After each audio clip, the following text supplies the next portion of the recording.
Биз жарым жыл болду активно Next бренди менен курстарды ачып баштадык. Биздин курстарда азыр эсебимен бир 40 жаштар окуйт. Биринчи поток уже биринчи уровенди бүтүрүштү.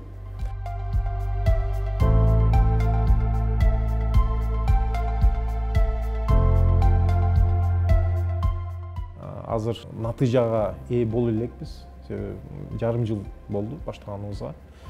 Бирок аябай пландарыбыз чоң. Эң маанилүүсү талап бар экен. Жаштарда дагы, улумунда дагы бул кызыгуу бар.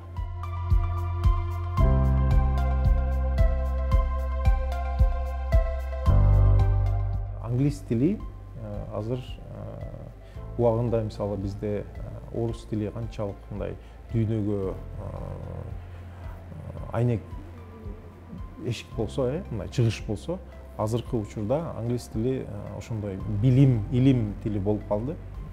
Мен оюмча англис тилин билиш керек. Андан тышкары мындай логикалуу ой жүгүртүү. Ошол сиз айткан soft skills. Мындай адамдар менен тил табыша билүү, критикалык ситуациялардан кантип оңой чыгуу, проблеманы чечүү.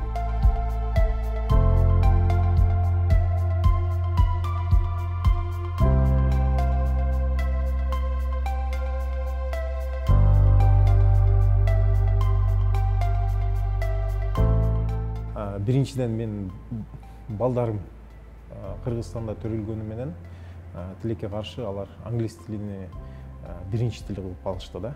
Анан кыргыз тил, орус тил деген немеси аксап баштаган.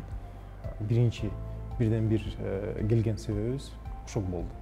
Балдарыма кыргызча өзүнүн эне тилин үйрөтүү, анан билишсин деп.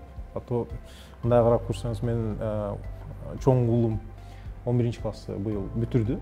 Убакыт өтүп кете берет экен. Бул маселени мындай киришпесең кеч калып калгандай сезим пайда болду да. Ошол себептен кайтып келдик.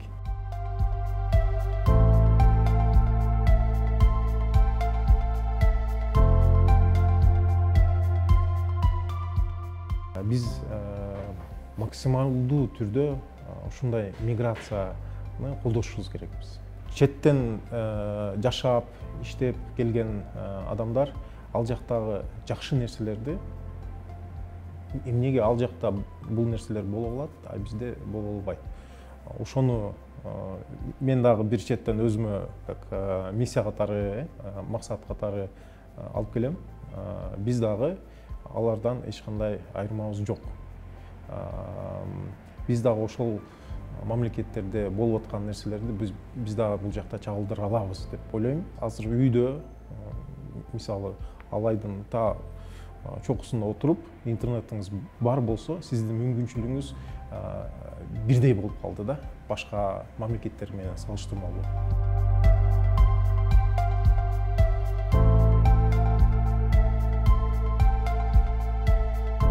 IT жөнүндө мен көп сүйлөп, мактап неме кыла берем, себеби мен өзү айтишникмин да. Бирок бир гана IT эмес, мисалы бизде сварщиктер аябай жакшы акча табышат, ошто туруп эле, кондитерлер, адамдар баягы эле экономист, баягы эле юрист тармагында окуп башташат да.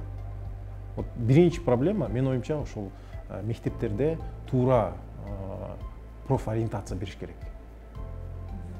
Болбосо туура эмес багытка барып окуп, 5 жыл убактысын өткөрүп, анан ошол эле диплом менен билбейм Россияга барып, ошол сиз айткан кара жумуш менен алектенип акча табышат да. И ушул кесиптердин арасында эң потенциалы көп, эң мындай инвестиция жагынан туруктуу болгон IT, программирование.